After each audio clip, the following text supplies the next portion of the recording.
Okay, here we're going to be talking about overturning forces.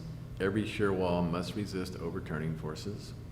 And if overturning forces are not resisted, it can often result in the most serious catastrophic damage. With many of the homes in the Marina District that were destroyed, they suffered from overturning forces applied to the walls that were supporting the house. Now, overturning forces act much as if you were to take a chest of drawers and push on the top of it, trying to scoot it across the room, and it tips over. So anyway, in this next video, please study this very carefully so that you understand how overturning forces work.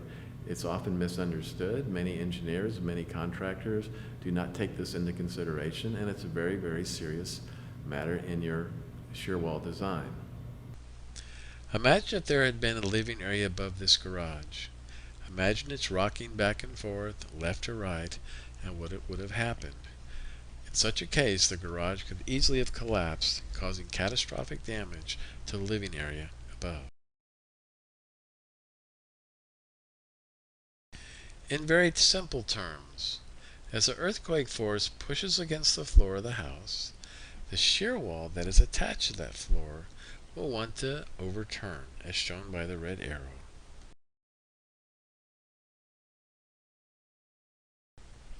If the shear wall starts to overturn, you can see at the bottom of the shear wall is being lifted up off the foundation, and as it begins to fail, the cripple wall studs begin to lean.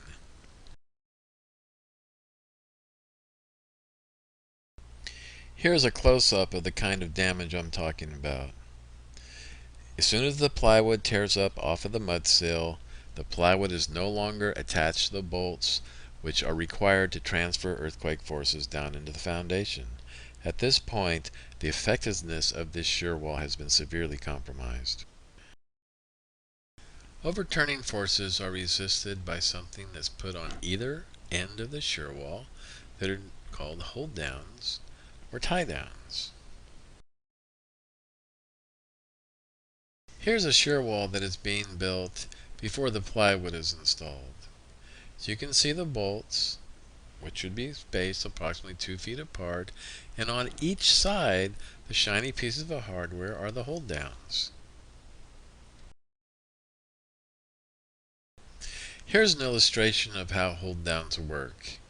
As the earthquake force pushes against the top of our shear wall, the shear wall tries to overturn. When it tries to overturn, it pulls up on the hold down. The hold down in turn pulls up on the bolt, which is epoxied very deep into the concrete. This in turn pulls up on the concrete itself, which is very heavy. The weight of the concrete keeps the shear wall from overturning.